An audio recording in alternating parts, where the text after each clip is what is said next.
if you're a big fan of Jujutsu Kaisen, you've seen the newest chapter leak, everything that came out about it, and you're probably wondering what the H is going on right now. I hate this, I'm dropping JJK, all this blasphemy. Because I'm here right now as a true avid Jujutsu Kaisen fan, probably the biggest Jujutsu Kaisen fan, let's just be honest here. As someone as a big fan, I'm here to actually defend this newest chapter because this is the most amount of hate I've seen for a chapter of Jujutsu Kaisen since the release of that one chapter where Gojo died. So clearly this is as big of a deal as that. And you know what? Honestly, that was pretty hard to defend. It was kind of explained later on. But this current chapter right now is getting a lot of controversy. So I wanted to be here to defend it and say that don't think this outcome is stupid. You can have your opinion and say that this is a unfavorable situation for you, as maybe you're a Gojo fan and you were hoping he would come back to life. I am the biggest Gojo fan of all time, alright? You guys don't have no idea. I'm a huge Gojo fan. If you want to know how big of a Gojo fan I am, I got the English voice actor of Gojo Satoru to sign this. I personally met Kaiji, and I got him to sign this over his boy Gojo. That's how big of a Gojo fan I am. I literally met the in real life voice actor. So if you don't think I'm a Gojo fan, you're completely wrong. And so as a Gojo fan, I have to explain to you why this makes sense, and it's actually pretty cool. First of all, right off the bat, as for Yuta, my opinions on Yuta are pretty indifferent. I think he's kind of a cool character. I think maybe he could have even gotten his own entire series. But he is kind of a boring MC if you compare him to Yuji, who is an interesting and unique MC. And yet, I think Yuta is actually really cool right now and is in the perfect position that he should be in as a character in this series. So, for those of you who clicked on this video for some stupid reason and have never seen any of the leaks and have been trying to catch up and just being an anime only, first of all, why are you here? I just spoiled so much in the span of 3 minutes. But if you are here and you don't know what happened recently in the leak, but you don't care because you just want to know anyway, basically what happened was, to put it lightly, in the last chapter, as I'm making this video, we were shown at the very bottom of the panel that apparently Gojo Satoru is back, or the ghost of Satoru was there, and we're like, is it back? Is it somebody else? Is it just an apparition? And it turns out it was actually Yuta inside of Gojo's body using Kenjaku's technique to steal bodies. So basically, Yuta copied Kenjaku's technique back when he killed him, and then he kept it, and then he used it to get inside Gojo's body, and now he is in Gojo's body, and he's going to fight Sukuna. That's basically the big reveal. So Gojo is not back, and in fact, he is pretty much confirmed now to be dead completely. At least physically, he is dead. He is not, somewhere off being revived. He is actually dead. His dead body is appeared in front of us. So he's clearly dead.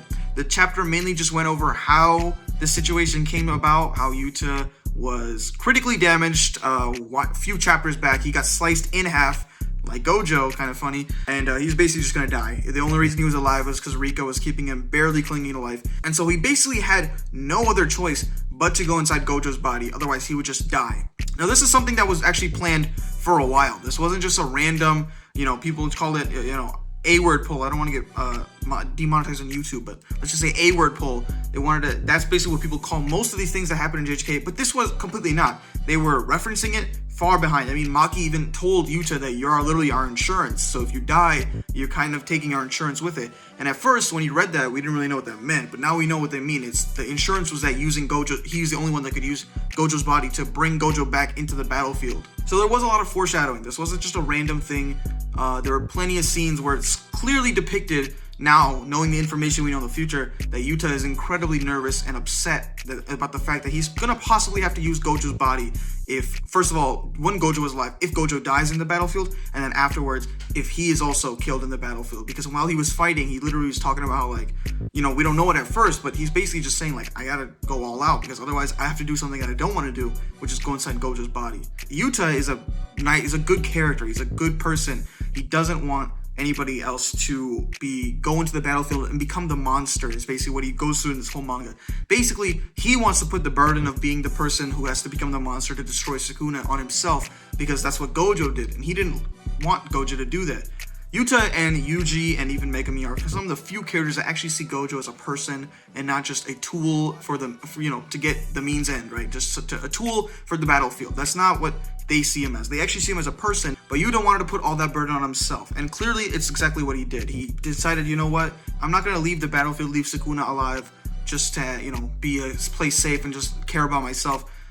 He's incredibly selfless for this act. And you might see this as crazy. You might see this as oh, you're defacing Sensei's property, right? You're defacing Sensei's body, Gojo Sensei's body. But they literally both consented to it. He was literally like, I'm going to use your body if you die. And Gojo's like, that's fine. I'm not going to die anyway. He ended up dying, but still, they both agreed that this was okay. So clearly, this isn't a random, disgusting, weird act that is defaming Gojo or anything like that. This was completely okay with both ends. And it was, in fact, a nice part of Yuta's character getting enhanced in these scenes. Now that's the story defense. But now let's talk about the cool aspect of it. Let's talk about the outside aspect. Let's talk about the author defense, okay? Now I have to defend Geji. And I don't want to do that, okay? This guy, I don't want to defend Geji. But I have to do it here because this is actually something I can defend. Yuta piloting Gojo's body is like the coolest thing ever, okay? I don't know what you guys are talking about. This has gotta be like top 5 coolest moments in just like anime history, you know what I mean? Like when this stuff gets animated into the anime, it's going to be a jaw dropper. This is going to break, okay? This is going to break streaming services. This is going to go insane. Arguably, I'm assuming that it's going to be bigger than the Gojo death because a lot of people know that Gojo died. A lot of people who have only watched the anime know that Gojo died. It was leaked everywhere. This, on the other hand, I'm not seeing it leak as much. It's almost as big as Gojo dying, but it's not being leaked nearly as much. So I think this is actually going to be a bigger surprise to people who are doing an anime only watch than Gojo's death. Regardless of how you feel about Gojo and wanting him to come back, you have to admit this is 10 times cooler than just Gojo coming back, because that's what everybody would have expected, Gojo to come back. And from a narrative aspect, it really wouldn't have gone very well if Gojo came back, because first of all, Gojo coming back would have stolen all the spotlight from Todo coming back, from Yuji, him Todori Wuji. Like, come on guys, like he's literally the main character, and if Gojo just came back, it'd be over. All the spotlight would be on Gojo. Gojo would just finish off this Sukuna who was weaker than what he was when he was fighting Gojo originally. Like, the story would end. It'd be kind of boring, honestly. But the fact that it's Yuta coming back in Gojo's body now does not absolve the spotlight of completely bringing back Gojo. Instead, it's just bringing Yuta back in the battlefield now with some extra new powers to help him in the battle against Sukuna. And this isn't just going to be Gojo versus Sukuna like it was before. This is going to be Gojo, Yuji, and Todo versus Sukuna. And again, it's not Gojo, it's Yuta. And I don't think people understand this, but I highly doubt, and I mean highly doubt, that it's going to just be Gojo full power, full force like he was when he was fighting Sukuna. That was Gojo Satoru fighting against Sukuna in the previous chapters. This is Yuta using Gojo's powers.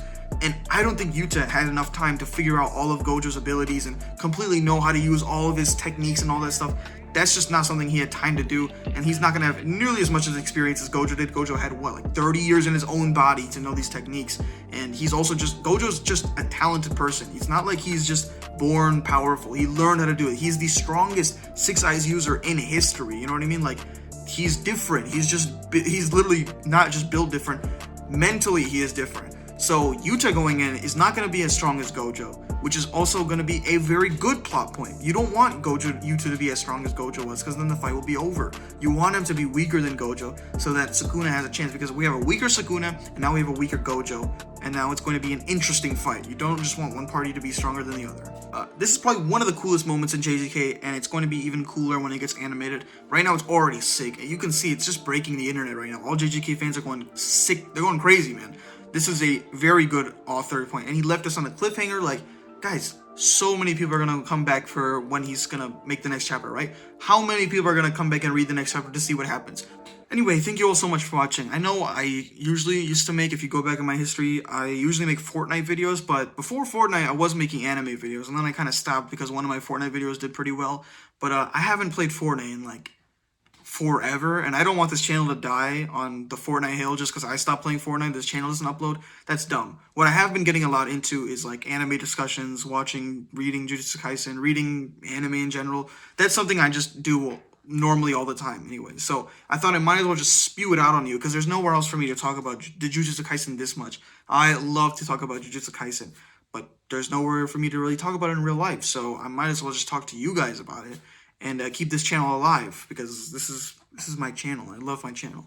But yeah, thank you all so much for watching, and I'll see you all in the next video. Bye.